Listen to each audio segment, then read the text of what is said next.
إن الحمد لله نحمده ونستعينه ونستغفره ونعوذ بالله من شرور أنفسنا ومن سيئات أعمالنا. من يهده الله فلا مضل له ومن يضلل فلا هادي له، وأشهد أن لا إله إلا الله وحده لا شريك له، وأشهد أن محمدا عبده ورسوله. اللهم صل على محمد وعلى أزواجه وذريته كما صليت على آل إبراهيم،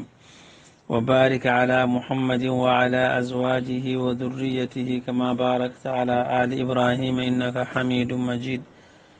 يا أيها الذين آمنوا اتقوا الله حق تقاته ولا تموتن إلا وأنتم مسلمون. يا أيها الناس اتقوا ربكم الذي خلقكم من نفس واحدة وخلق منها زوجها وبث منهما رجالا كثيرا ونساء، واتقوا الله الذي تساءلون به والأرحام إن الله كان عليكم رقيبا. يا أيها الذين آمنوا اتقوا الله وقولوا قولا سديدا يصلح لكم أعمالكم ويغفر لكم ذنوبكم، ومن يطع الله ورسوله فقد فاز فوزا عظيما. فإن أصدق الحديث كتاب الله، وخير الهدي هدي محمد صلى الله عليه وسلم، وشر الأمور محدثاتها فإن كل محدثة بدعة وكل بدعة ضلالة وكل ضلالة في النار. bandiraɓe caggal yettude allah julle nelaɗo sallllahu alayhi wa sallam, yewtere men hannde yahata ko haala nduɗo lewru wiyeteɗo rabiul awwal. eɗen gandi ko noon ndu wiyete lugatal arab, noon ndu wiyete e sunna nelaɗo sallllahu alayhi wa sallam. hannde noon won innirɓe ni inde wonde indene noon lolli hannde wawtima ha watti wiyede lewru mawludu. lewru mawludu sa yilorima ɗum ɗo kam e nder munjid walla ngar ganda dictionnaire l'islam a yiyata hen lewru ni wiya mawludu, kono ina anda wiɓe noon ɓe ko addani ɗumen wiide noon e ko addaniɓe wadde noon e ko wira noon ko hunde andade. joni e banggal saria nduɗo rabiul awwal, eɗen gandi dine l'islam lebbi allah haali lebbi ɗi e qur'an. woni hen ganda wi ko lebbi sacré, woni hen lebbi koreteɗo, woni hen julde nayi munen. kono nduɗo lewru kañum ƴeewen hande ko yimɓe mbaɗi hen tawa alano hen e gurdam nelaɗo sallllahu alayhi wa sallam. woni wiide ina waɗa hen feeto koye lewru he o jibina, tawa hay jibinidemo e lewru he nduɗo ko luural malngal woni hen. eɗen gandi kadi dine l'islam o ko jomiraɗo haali ko woni gonga: huwa alladi arsala rasulahu bilhuda wa dine lhaq. allah denili nelaɗo makko oɗo rokkimo ko wiyete peewal ko e diina gonga. gonɗam sa gowɗini oɗo aya qur'ana ko annabijo addi ko woni peewal, diina mo jogui o woni diina gonga. an sa addi ko lutodiri e peewal ngal o joguingal e diina gonga mo jogui o andu ko an heede defete. kono ko allah rokki annabijo ko kay ummatako. la rayba anna allaha subhanahu wa ta'ala ba'atha muhammadan sallllahu alayhi wa sallam bilhuda. luural ala kay wonde annabijo rokka ko peewal. o in tudi'uhu tahtadu, son keedi caggal makko tan peewon. est ce que annabijo meeɗi wadde feeto mawludu meeɗa. kanko annabijo rokka ko gandal, rokka ko golle moƴƴe, ɗum woni ganda alhuda kaalaɗo o. walam yaqbiduhu hatta akmala lahu wa li ummatihi ddin. annabijo kadi ruttaki e joomi ko sona tawa diina o timmi. leñol ngol ka gonnam heeɓi ko hato jinno e diina fo timmi. anni jomiraɗo wi alyawma akmaltu lakum dinakum wa atmamtu alaykum nicmati. anani annabijo no dari arafa gonnam hajji makko sakket, jomiraɗo tellini e dow makko oɗo aya. eyi aɗo eɗen gandi aya onde tellini e ko aya ko firtata. allah wi hande koye diina mon timmi e dow mon, hande koye nemaji moƴƴere l'islam timmi. anani oɗo aya fiññinani men ha laaɓi ceer e yonde ka diina timmi gila e gurdam annabijo. diina o timmi ala fof ko manki hen, diina o yooɗi ala hen fof ko ñakki hen, diina o ɗaati ala hen ko laaltete hen. anani diina o yooɗi ha to jinani e sinkede. kono no woɓɓe mbiyata ni aha kay diina o ho timmi, kono ɗum ɗo ko ina ñeña ɗum, ina ñanta ɗum, gonɗa jiɗɗa ko bonnude. anani so annabijo addi hunde timmi yooɗi feewi allah seedima, sa addi ɗon boneji ma wiyaɗa ñanta jiɗɗa ko bonnude tan. walla mbiɗa woɓɓe mbiya aha ɗum ɗo kay ina laalte hen, firti mbiɗa ko diina o ina ñaaɗi o fewani, joni aɗa laalto aɗa corrige nelaɗo allah, aɗa fewni tanmo ko andano hen ko. ɗum tan firtata. sa addi diina goɗɗo kay walla hunde wonde a wi ɗum no saria ni, yo wallifane defte, yo waɗane manasikuji, yo waɗiri ndani e ndani, yo yimɓe ngar mbaɗa hen. ɗum ɗon firti tan ganda a yedduɓe allah ɓe, yedduɓe diine l'islam ɓe, ɗiɗo nokkuji ɗiɗo konguɗi ɓe moggitto. anani ɗum woni ganda eɗen anda kam kaɗon haala kam ferodiri e oɗo aya qur'ana. allah wi timmi kamɓe mbi timmani, annabi sallam wi timmi ɓe mbi timmani, allah wi feewi ɓe mbi fewani, allah wi ɗaati ɓe mbi ɗatani, nani annabi sallam wi laabti cer ɓe mbi laabtani, ne niɓɓiɗi no wi kunus, il faut ɓe gadda hen ɓe ɓeyda hen. ɗum tan woni kaɗo haala bandiraɓe, annabiji taraktukum ala almahajjati lbayda, mi accimon e kallu danejo tal, jamma ñalama fof foti woppata kallu o so wona kalkiɗo. eɗen gandi juldeji gonɗe l'islam ɗi, eɗen gandi annabiji haalni men julde korka, haalni men julde taski, yimɓe kirsi hen ganda gueloɗi e nayyi e beyi e baali beltima hen. est ce que so haalino mawludu o ko haalte rabiul awwal kone, ɗum ɗon ina wasa waɗede, walla eɗen mbasiji ɗon defte men figu ƴeew lakdari ha do kaɗɗen hoto jiiya tan damal no haala mawludu ala figu he foof. ɗum noon en gandi ndeka sinno wadde ihtifal, wadde feeto iidi ñande mawludu nde, ewo ganda koye sariya jeeno annabijo haalanno, wonno annabijo kanko leñol ngol feññinaniɓe hunde foof, hayno yarate caggal suudu, hayno jarata tarodde ya nanno koyngal ma nalla saɗa naata, anani ala fof ko annabijo woppi ko haalani. ko noon kanko annabijo kadi ko laaɓɗo reedu, kadi ennebi goɗɗo arata caggal makko yettina haala ka. nani annabijo haali gonnam ko waɗɗi e leñol ngol fewde makko ko yiddemo e hedde caggal makko, anani haqqeji makko nan toon laaɓtiɗi e deftere allah sunna annabijo. ɗum ɗon fof haalnama hakkude haqqinelaɗo allah woɗe en ndewiri allah sona no holliri men dani. ɗum woni ni sa wi mouhammadou rasulullah, sa wi mouhammadou ko nelaɗo allah, firti ganduɗa rewirta allah sona no holliri ni. gadi hade nelaɗo allah arde, anani ko wiyete dewal ko anda no kanɗa wadde, a yamiraka hay batte, ma allah nde yinno rewede nde neli ko nelaɗo rokkimo deftere mbaɗe ni mbiye dani. annabijo haalani hen ko wiyete feeto mawludu ngoɗo wattego hande mawninago tekkinago, eɗen gandi ɗum ɗo, eɗen gandi to ari adduɓe ɗeɗo gueɗe ɓe e colon en tan gaddi ɗum ɗo, gadi ko ganduɗa hade colonisation arde en mais a nande nden hunde, kamɓe gari kadi ɓe mbaɗi fitoji ɗiɗo, ɓe mbaɗi ɗi fote ko feteji ganduɗa ko somi pe e nder leyɗele men he, ina anda koɓe mbaɗirnon nde, koɓe mbaɗirno ko andir, ina anda ko waɗira noon.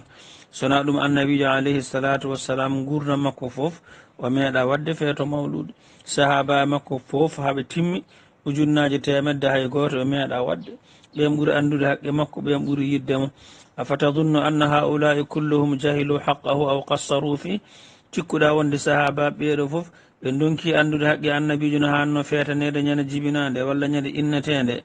anani ɓe daɓɓiɗini hen ha joni arɓe sakkere ɓen jiite nde no hunde. sa haali kana haalana bone, sa wi wonde aya qur'ana kay mawludu nayi qur'ana qul bi fadlillahi wa bidhalika falyafrahu, taw annabijo wiyani noon, tafsirirani noon aya o. sa haali kana haala ko haala bonka, gadi mbiɗa ko annabijo suuɗi, mbiɗa ko annabijo famane diine he, kana haala ko haala bonka. anani sa andi noon ko wiyete ihtifal ko ñande annabijo jibinade, ɗum ɗon alano e ganda saga annabijo, saga sahabaɓe ganda nden hunde, sa anda nden hunde noon hunde so waɗani saga nelaɗo, waɗani saga sahabaɓe, ɗum noon ala inde wonde sona bida. joni noon ɓe mbi koto wiya ko ɗum bida, ko bida de, ko bida hande ko bida janggo, dagaki gollude ne kay dagaki ganda la yajuzu fi'luha wala iqraruha, ɗirrade ɗum ni woni ko dagaki, ala ko haali kay noddude yimɓe fewde hen. anani annabi sa sallam wiyanno khayrul kalami kalamu, ɓuuri moƴƴude haala ko haala allah, deftere allah nde bagara ha bi rabbinnasi, hoto allah haali hen wonde jibinede annabijo ko oɗo ñalama mbaɗani ɗum feeto. en jii kay jomiraɗo haali yo gay kirse, yo jawɗi kirse, yo gueloɗi kirsewol ɓurna jaalnaha lakum min sha'irillah, ani ko wonno ha joni julɗele he, allah haali hoto haala wonde mawludu, walla rabiul awwal ni hoto inde mum haala wonde ñande mum annabijo jibina. luural ni ina hen manggal, ko ɓuuri hewde jiccuɓe joom hakkillaji en mbini wona lewru he o are aduna. anani ko honnoon kadi ganduɗa haala annabi sallam ɓuuri ganduɗa wonde peewal o khayru hadi hadi muhammadin sallllahu alayhi wa sallam, wa charral umuri muhdasatuha, anani hunde fof woni warodde ko hunde fifindade adda e diine he, waɗa hen tawa jeyaka hen. bandiraɓe gonnam sen juttima e tarikh he, jibinade annabijo lewru rabiul awwal he, mbiɗen no waɗi luural saka kam sappo e ɗiɗi he. ɗum gan jeeyi ƴeewe defte sira ɗe, hay mayde mo lewru he ganda hay toon wonko haala hen, ala ko haali ɗeɗo gueɗe sinno tan ko ina hato jinno yo mawnini tan kay yaltinde hadiseje he. ɗum noon bandiraɓe mbatten hakkillaji. annabijo wi man ahdatha fi amrina hada ma laysa minhu fa huwa rad, kala kirsitinɗo e nde ɗo hunde ko jeyaga hen ko wurtete, anani ko hunde ruttande, ko hunde ñiŋade, ko hunde felande, ko hunde nde moƴƴani. anani kala joguiɗo gandal no andi annabijo mawninirtake bida, saɗa mawnina annabijo kay heeɗen caggal sariya mo addi o, nodda yimɓe fewde ko wurno e mum ko, goppa kala ko lutodirno e mum ko.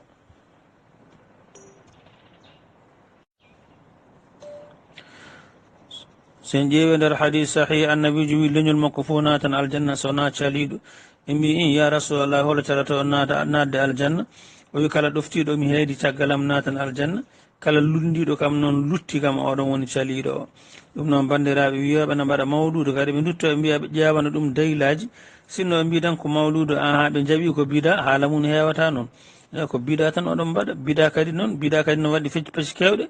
won bida wattama neɗɗo keefere won bida yaltintama e l'islam kono noon ko bida ina ganda no wawi addandema majjere eɗen gandi hay mawludaji nde puɗɗi nde eno watte hande ni wona noon wano ɗum noon ko annabijo haali ko woni gon kulla bidatin dalala ina jeeya hen wonde e mbi aha kay daylaji mum ne wawi membede ɓena kucido eɓe ñukido eɓe ndendina ɓe tarka eɓe marka eɓe taƴa eɓe ponɗa ɓe mbi eɓe jiilono ɗum daylaji nder deftere allah he ɓe mbi won noon weltorade ganduɗa jibinede annabijo ko weltade tan hollude annabijo weltorade annabijo ɓe mbi ɗum ɗo ko hunde moƴƴere gada hay kefere naftorima ɗum gati won hadiseje ɗe kolli wonde aba lahabu oɗo ganduɗa perduɗo boraɗo o ñaɗɗo hoore e mbi kala altina wonde haali kanko batte nde annabijo jibinanode nde o haalanano o wawi weltade o rimɗino korɗo makko ne wiye Suwayba anani ganduɗa on sababu mum awa omo waɗe ha joni omo huyfinane lebte jamma altina foof ƴeetan kaɗo haala ƴeetan oɗo dalilu ƴeewen tawi omo tiiɗi de ƴeewen tawi ɗi ganduɗa toɓe moggitiɗo tawi ko dalilu anani ha goto ceerneje goɗɗe nan toon yiɗɓe tengtinde ɗen gueɗe o ida kana hada kafirun jaa dammuhu bi tabbat yadahu fil jahim mukhallada o wi tabbat yada ni ari holli men tigui aba lahaba kanko ñaɗɗo hoore ko kefere ɓaɗa koye jeygol woni o wi kono hanka are ganduɗa e jewte he wonde altina fof mo huyfinane min kiba enen weltoriɓe annabijo ɓe ene ñaɗo jibinaden e kamɓe ɗummi ɗo woni dalilu fama dhannu bil abdi alladi kana umruhu bi ahmada masruran wa mata muwahhida nani ɗo kadi eɗen nangodira e ɓeeɗo eɗen gandi weltorade annabiyo sallllahu alayhi wa sallam e dakmitorade jangto annabiyo sallllahu alayhi wa sallam e jibinede mo e argul makko e aduna he nelal makko e fergo makko e jihade makko e neware makko e leñol he yurmede makko eɗen gandi ɗum ɗo nde ɗo weltare julɗo koko wondi hen kala saaha e kala waktu e kala leer anani ɗum noon hertinantaki jammayel gotel nder hitande yimɓe ndenta hen kadi taw so ndentima ata ko pankare ɗum waɗi ceerno goto go nam nder jomɓugo he ceerno mawɗo bawɗo qur'ana jiɗɗo qur'ana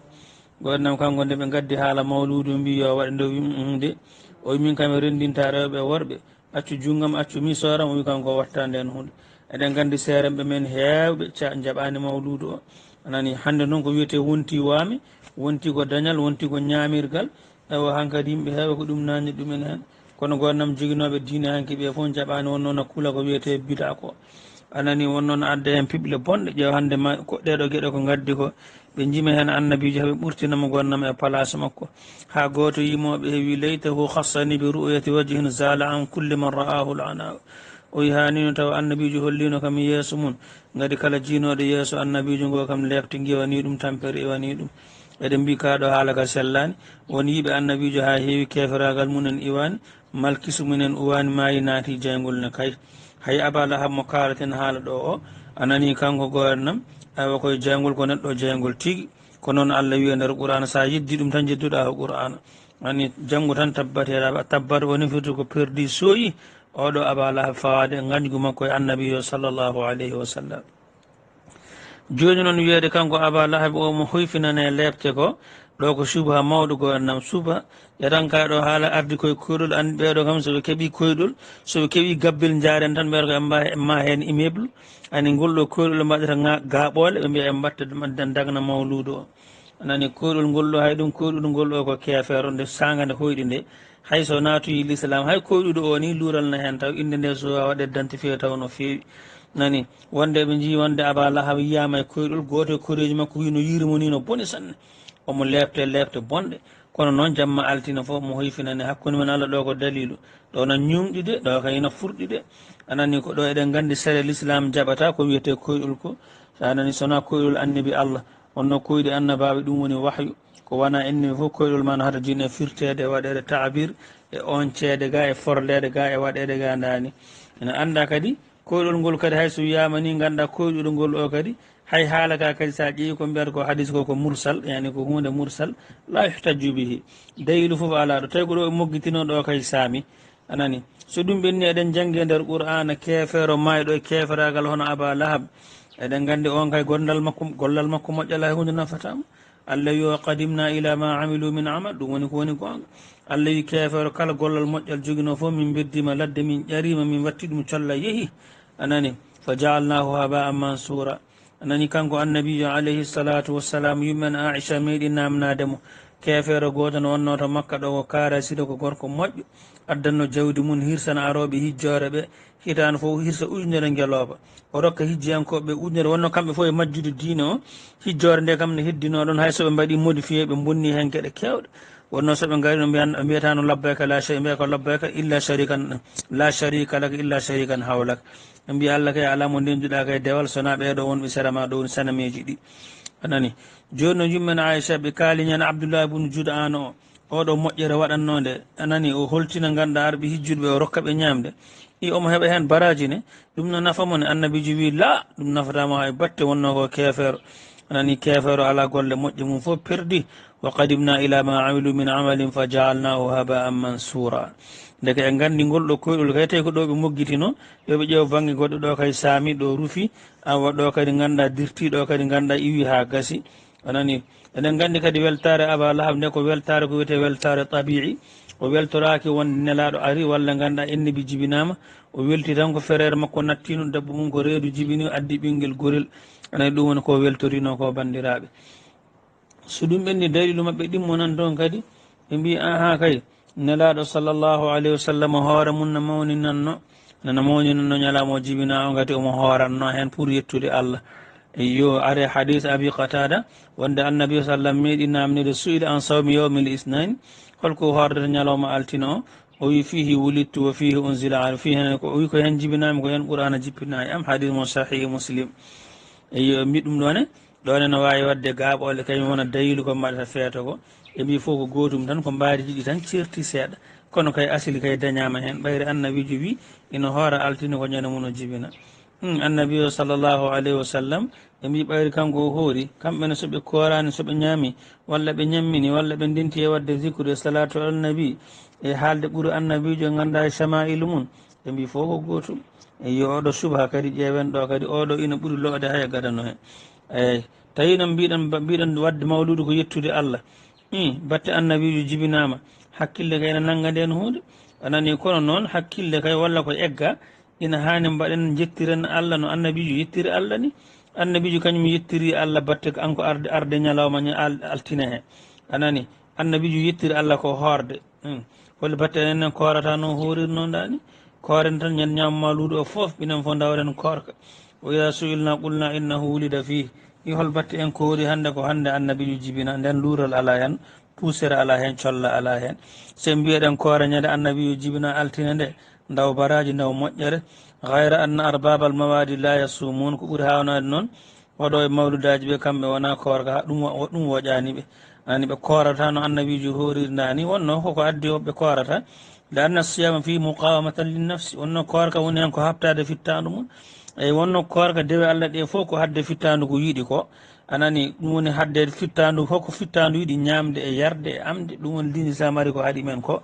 kamɓe noon ko ɗum ɓe jiiɗi ƴeew koɓe jiiɗi ko e ko annabi jiiɗi kono way sertude fa ta'arada fa asaru ma yuhibbuna ala ma yuhibbu llahu rabbi joni ganduɗa koɓe jiiɗi ko e ko nene allah yiiɗi ko e ko allah yiiɗi ko luurodiri ɗi cuuɓi koɓe jiiɗi ko e dow ko allah yiiɗi ko e ko neraɗo yiiɗi ko ɗo kadi ko zalla firguitere mawde wonde joom hakkillaji en nani annabi sa sallam kadi hoorani sappo e ɗiɗi rabiul awwal noon annabijo hoori ganduɗa ko ñande o jibina woni altina ara e lewru fof hakke laaɓi no foti hakke laaɓi nayyi walla ɓurani yo ɗum noon hol batte en korata hon annabijo waɗirno ni so en koori wiya aha en mbaɗi kay sunna annabijo kono ɗum ɗon waɗatake bandiraɓe eɗen gandi ko hattaɓe horde ko ɓe jiiɗi ko ñamde ɓe jiiɗi ko amde ɓe jiiɗi ko rippude walla annabijo nde hornode o jokki hen ko mbatten hen hande ko awi batte eɗen gandi ɗeɗo gueɗe ko yidde longguere tan e yidde husere e hectere ɗum woni ko mawni ɗeɗo gueɗe ɗum noon no hersini dimo kam wonko hani funtirde bandumen wona gaari gadde e gaddi ganduɗa kirsen jawɗi ñamen ko hande annabi jibinano ya tan ƴewana hoorema ƴeewa ñama ɓuuri wadde dani sa faami e jimi men gadani he ma andu tigui ɗeɗo gueɗe addi tan ko yidde ñamde ñamaduru tan yidde ñamde kake janane gati eɗen nan toon jimol gotol ɓe kalannogol no fewi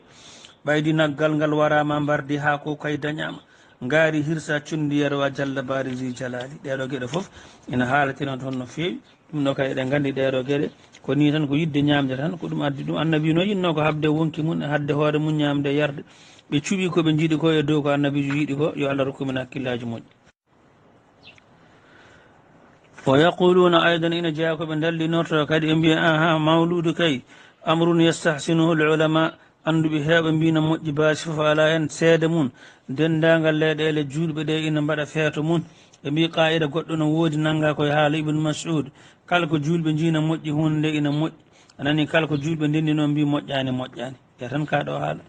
dine l'islam ɓamate ko allah wi annabijo wi anani wona haala neɗɗo goɗɗo fof no fotiri no jogori martaba joni kay namnal nani hol anduɓe walla hol julɓe wiɓe wonde mawludu no moƴƴi est ce que ɗum ko nelaɗo allah e sahaba mum ina anda julɓe leñol ngol fof ɓe goni hoore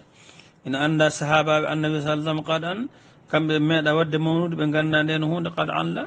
hal humu tabiun est ce que tabiina en anani ɓeɗon e ganda mum ene tinnade mum ene yidde diine o est ce que goto mabɓe jooɗiɗo waɗi feeto mawludu qad an sikki alaɓe meeɗa wadde hal min al ulamai wal muslimina man yuqimu al mawlud min ahli al quruni thalatha al mufaddala eɗen gandi annabi ɓuuri moƴƴude yonta fof komo kawrumi hen duuɓi temettati tati garani keɗɗe makko ɗi ɓeɗo hay goto hen anda mawludu ɓe meeɗa wadde nden hunde joni hol anduɓe wadde wiyete wiɓe mawludu no moƴƴi bandiraɓe est ce que wiɓe mawludu no moƴƴi ɓe ko ahlul hadise en walla waɗɓe sare haji hadiseje koyen amsalul boukhari wa musli e nassai ahmad ibnu maja e tirmidi abou daouda e bayhaqi e tabarani alma meɓe hadiseje no mbayi hewde ni a worɓe ganda andiraɓe wittude gurnama annabijo gurnameje mumen e poofali mum e tampere mumen fof takki ko gollande oɗo sunna annabijo to hunde ko jeeyaka hen yantude hen e ruttude kala ko ala hen est ce que ɓeɗo wone mabɓe tan ɓe alma meɗe owa hen haalɓe deftere mumen wonde haala mawludu nede sahihul boukhari a yiyata hen a tawata to muslim ɗo a tawata to nassa a tawata ko ganduɗa ahmad to ala to ibnu maja ala to tirmidi ala to abou daoud ala to bayhaqi ala to tabarani ɓeɗo allah meɓe hadiseje ɓe foof hay goto meeɗa jangtade mawludu a tawata ɗum e deftere mum koɗen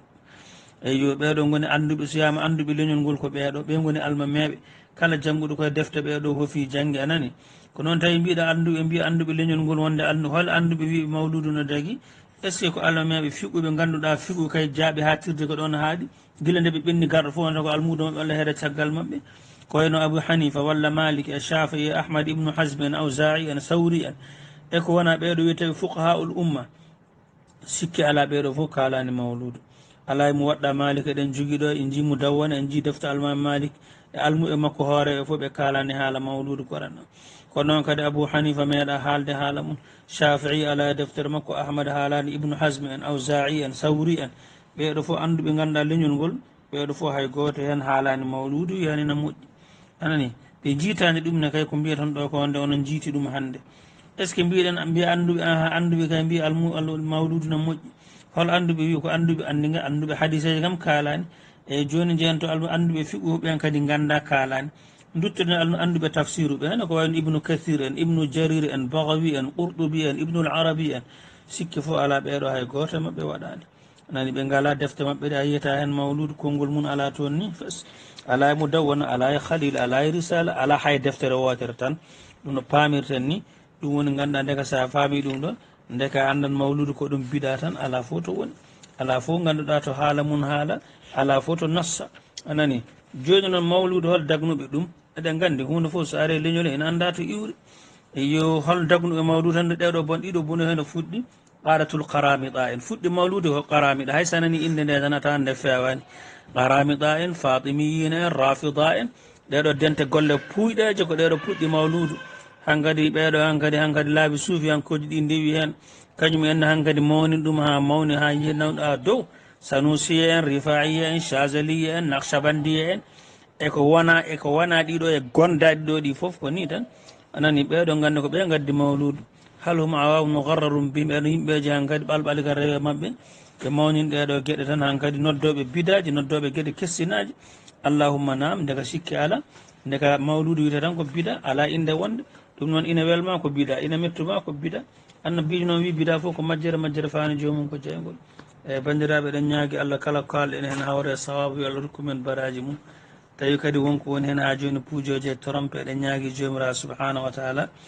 yo allah yaafo perguitte men eyyi ko yowite banggal ɗeɗo gueɗe ko woni jinɗo en haalde hen wallahi ko moƴƴere mawde gati joni misidaji kewɗi hankkadi ɗum ɗo natti waɗede hen ɗum ko yettore Allah no fewi kadi misidaji kewɗi kadi hankkadi bidaji ɗen no fuɗɗo ustade hen ko noon tan jamma jamma acca ceeɗu tan kala ganduɗa ko mbiyete mi hay soble ganduɗa yolde ko ujunere kilo